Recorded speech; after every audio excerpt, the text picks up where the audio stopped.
corporations, of the telcos, nga mo join sila sa city government. Pero tinuod to konsihal nga 2003 pa daw na nila na-inform nga mao na nausab, but wala daw na designate sa ilahang tunulan sa maong pag-usab. Tinuod na siya. Tinuod na, Bitoy. I can vouch for that. Kabulungan, no? Okay. Kasi ever since 2002, wala pa 2003, 2002, ako mismo as part of 911. Dako akong role ana sa pagtindog sa 911 last 2002, especially on the ambulance service. And even up to now, I function as the medical consultant ng ambulance service ng 911. That was 2002 pa na. Gitrabaho na namo. I was just an employee ng Department of Health, but I was helping the city government set it up. And we were just very lucky na and very fortunate nga everyone was cooperating. Tugod man pud na nga na niboto tong sa war. So everybody wanted to help. And true enough na ang 911 nga na-crystallize siya tanan, nahimo siya catalyst. Na tanan o sige tabang, and immediately within 6 months the 911 was formed. So but during the time of his operations, the first 6 months, I believe, ni ay mga response ng mga tubag na dili daw sila makakontak, kay kinahanglan pa daw asterisk, niya there was no significant information education campaign conducted. Yun. It was just merely anong sabot-sabot ba? But that I would vouch na that problem, as far as I could recall, na bring up na as early as 2003. Okay. May kalabutan gyapon sa 911 Councilor Rene Lopez. Sa katawan sa Davao, anaan nagpuyo sa city proper, gusto mo na kung aduna o maabot ba ang 911 emergency response service ngadto sa 3rd District? Yes. Yes. Ako mismo, I made sure nga may tabo na. Nga, given na nako'y role sa sa 911, I made sure nga bisan asa ang call, labi na ambulansya, daganon yun na. And there were some few times nga ako mismo nagdala sa 911 dito sa Marilog nga mutubag lang sa mga panginanglan sa tao. Ang first run manggani sa 911 was in Barangay New Valencia. Sa bukid yun. Nag-assist sila og panganak. And I was there. I was part of that team na first 1 month pa yata. Mauna ng mga kaso among nakitaan. And yes, the trabaho yun ang 911 ato. And up to the 3rd District, lusot, abot yun dito. As far as Budak, abot kami niya. Ang sunod nga pagpangutana ni Councilor Rene Lopez sa barangay, naglambigit sa pagkatukuro nga coal plant diya sa 3rd District. Konsehal, unsa ba daw ang mahatag benepisyo nini sa maong nga dapit? Ang number one yun, of course, will be the generation of employment and the increase in investment opportunities in the area. Naikwarta yun mabubo on that area. Somehow, one way or the other, with the presence of kining coal plant diha, ako man ang investment, it will attract a lot of people. Ang may tabo diha mao ni, ang kiliran niya maglambo. Kay nga naman, na workers nga magtrabaho, kinahanglan magyud nagmukaon. Na yung mga trabahante nga muhigda, kay di na sila gusto muli sa layo. Kaya lang gina sila, magtukod na sila balay. By the time you know it, ang piri-piri ana. Ang kiliran yun ana sa actual plant, maglambo. And number 2, since dako ang kwarta na mabutang niya, ang investment, then more resources will come in. Ang atong mga kadalanan, i-improve yun nato nga para permanente ang function niya ba, ang tabang niya sa syudad. There is no question nga kinahanglan yun nato ang coal plant kay we need that for our progress as a city. We have to be ensured na naatay uninterrupted power supply for our factories and our businesses. Okay. Konsihal, doon ay mga pangutana sa mga nagkadayang barangay. Tinuod ba daw nga gi-question nimo kung doon na bagyo'y krisis ang enerhiya sa Mindanao. Palihog pasabta kami og dugang Alright. kalabot nini ko dyan. Alright. Kining pagtuki-tuki sa coal plant sa una. Okay. Namang yun na yung public hearing. Mhm. Upon there was one instance nga na 2 points were raised. Ang sulti sa one side sa Aboitiz Power and citing the Department of Energy Statistics, Mhm. ni daw energy crisis nga may tabo sa Mindanao in the next 5 years. Mhm. And they stated na I think the total generating capacity ng all plants under the NAPOCOR in Mindanao grid is about 1,600 kilowatts. Kilowatt-hour, no? Now, megawatts, no? Now,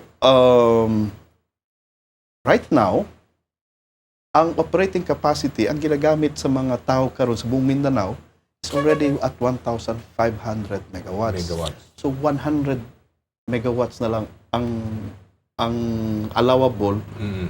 nga pag magdagan pa ang tao diri, ang need for more power mag-increase, dali na lang na mapapa, and then ang atong power generation appeal Kulang din na na. sa need. Mhm. Pagkulang na gyud. Gi-question na sa some sectors. Dili mo tuwa na. Mhm. So what they did was to challenge Aboitiz Power.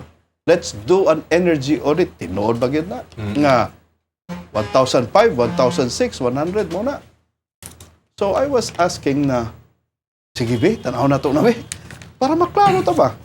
Because the main point was there really an impending energy crisis? Was there really? So that was what was in my mind. So my thinking was, let's see, if maybe this would be a very important point na magamit para makadecide tagbayo. But I really did not question it. I just wanted to know exactly what the situation was. At least may malaan sa tuwa mga katawa, no? Kung unsa gyud ka We need to know. delikado or unsa gyud ka need. Okay, being a counselor and being one of those who's going to vote for it, I need to be informed. Yes. I do not want to vote. I do not want to make a decision na kulang akong ibalaan. Mhm. Tinood na. I want to have a good and informed decision. And I believe na mauna ang i-expect sa kuha sa mga tao gikan sa Tercero Distrito na kung mahimo man kog desisyon, kanang insakto and well-informed, well-educated decision. Dito. Okay. Sa laing bahin na konsihal, ang konsiho ko no, naghisgot karon sa gingong traffic code no, alang sa dakbayan sa Davao. Ang nasayran sa katawhan nga medyo lalom ang imong kalambigitan sa maong balaod nun. Councilor Rene Lopez, tinuod ba? Well, there were some instances yun nga I really tried to question the traffic code. Kabalo ka nga, no? Mm. Very sensitive ka na. Daghan magud ang atong mga kaigsuunan nga maapektuhan na. Mm. But what I really tried to question was yung representation. Was it properly done? Sama sa mga habal-habal drivers. Okay. During the conduct of the public hearing, nangutana jud ko, kinsa may nag-represent nila. Mm. Mm. I know illegal ang habal-habal. So, who represented them properly para ang ilang side po padunggat? Dito. We have many tricycle drivers. Naman tayong mga legal nga asosasyon. Mm. Now, it so happen nga sa atong present balaod, ni ay tayong mga habal-habal methods of transportation nga declared na illegal. Mm. And now, because this traffic code will try to make them legal. Mm. Mao na gina-legitimize na ba? Alright, good yan. Kaya dili nato sila papaon, kinahanglan man sila sa mga tao. Nangirabuhi man lang po na sila. Mm. Pero ang gusto nako, ang ilang tingog ba na dunggan? Akong pasabot, isa duha. Maybe kada committee hearing na yung mga tricycle drivers there. Mm. Pero they represent the entire body of, let's say, the motorcycle driven methods of transportation. Were they properly represented here? Kaya nga naman, what we do in the council is, o sige, kung kamo nga sektor, o naman mo yung asosasyon, katong presidente na lang yung mutindog to represent everyone. Di ba mo na, we do representative democracy. Now, karon, kamo man ang sektor na ego, ang mga motorcycle Single. Okay. drivers, Okay. how were they represented? I-embody ba nato na sila nga we were able to get the collective voice of everyone? So that was one of the point I raised na how were they represented? The report was that since they're illegal, they cannot properly represent themselves. So, paano ito ngayon? How would we know na this code will properly reflect the sentiment of those people involved? So, medyo di po ko uyon dito kay what I would have expected was the city council would have done its part. Meeting na sila tanan, o election mo, o isa, o duwa lang tulo, o kamo ang magrepresenta ng. Not necessarily. From first district, second district to third district. Yes. Isa lang ka tingog. O mga anak ba, para assured ako as a city councilor na the sentiments which were brought out during a committee hearing represented the voice of the majority. Correct. Nood na. For me, nakita ko lang na kinsalay niya to. Oh, that's a personal opinion. Now, we can do this. In fact, that's the reason why we have the council. We have funds for that. Dapat ipatawag and then naghimog advocacy group. Advocate group lang ko. Just so to represent everyone. And the city council has funds to do that. Nga, lagod ay funds kada konsyal. Okay. Magpatapok ka og kini nga sektor, o elect mong officer, o ikaw lang mo represent nila tanan ha. I think that's good. Para sigurado ko sa tingog nagawa sa committee report or whatever is it the reply was represented the sector. Siya na mo disseminate dito, siya na mo inform sa iya mga membro. That would be their job. But Councilor Dugang, no, follow-up lang, no, gamay lang. Uyon ka nga mamahimong legalize. Yes, we need to have a comprehensive traffic regulation dito sa city of Davao because the way I see it, we do not have a comprehensive approach to managing our roads and streets. Case, for example, kanang ato mga traffic lights. Do you realize when it was first started last 2005 yata? Basta gion lang nila. Without adequately explaining na we will be having a traffic signalization system and we shall be implementing properly the rules and regulations governing our streets. Wala tayong approach na comprehensive for that. Natay mga sign na usay di nakasabot. Na mo gani sign nga left turn yield on green. Hala. Hantod karon ako. Wa jud ko kasabot which I opened up. What is this? Is this included? The number 3, the traffic code, which rightly so was questioned because it included our maritime resources. Pati atong beaches kauban sa traffic code.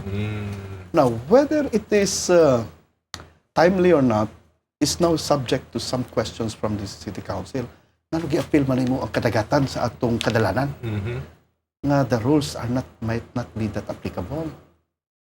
Our power only extends up to our waterways. But there are certain things in the traffic code which had extended beyond the authority of the council or the local government.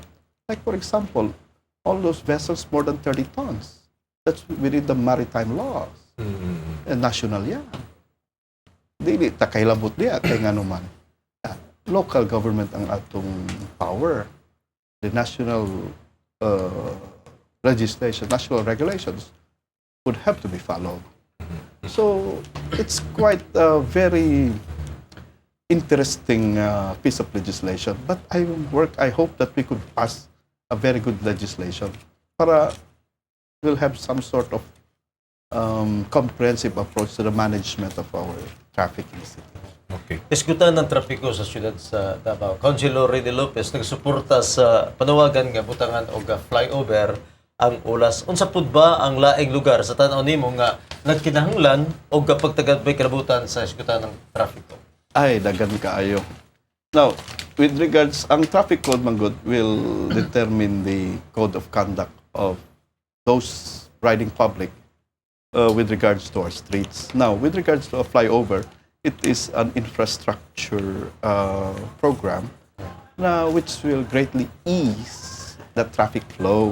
In fact, it's a diversion of traffic flow. We need projects like that. Kaya if you are to look in the next 5 to 10 years, samot na ba? Magsamot, there will be more vehicles, more businesses coming in. Our roads aren't expanding, and there are more people using our roads.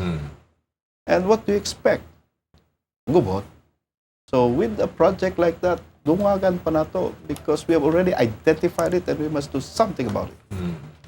Dapat unahon or mag-una na takaroon nga Nagpuna wala pa. na, habang wala pa because that is the way how a government must plan, Yes. must work. And that funds had been given for you to think like that. That's why we have a city planning. Yes. Tinood na. Kani, matod sa katauhan, Councilor Lopez, nga usa kuno sa mga nakatraffic sa siyudad sa Davao kining City Hall. Pwede ba daw nimong iduso nga mabalhin ang City Hall dito sa 3rd Street? Unta. Tinood na. You know, the City Hall is the symbol and the seat of government. Mag-attract yung nagtagagtao. It's logical nga mag-build at ang traffic diya. Kay tanan nga tao, diha man mga to. I think it is a logical consequence of development. What should happen now is that human at the time siguro gihimo na to 1938 luag pa kayo. Oo. So why problema? Nagtaga na mag 75 years. Ang question should be, is it time now to move to another area in anticipation nga if this city will continue to develop, then we can answer for the congestion. Yes. I say yes, we must. I say that we must transfer the city hall. It would be nice. May unta ko nasa tercero distrito. Pero kung ikaw ang pabuton dito yun. Sa mo. Of course. Oo. Because that is one way to improve, attract businesses. Yes, of course. Masuyop din mong tao diha and then ang mga tao diha sa kiliran makanegosyo. In fairness, Councilor, murag luag pamanggod kayo ang tercero distrito nga butangan sa inguna ng pasilidad, no? In fact nga I've noticed sa mga American societies, ang capital city nila dili katong mga sikat, itong magagmay nga mga syudad to stimulate growth and development in those areas.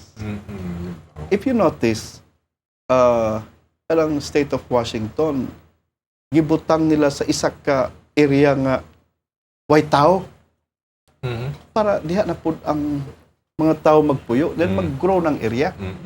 That is a stimulus a strategy to stimulate development in the area.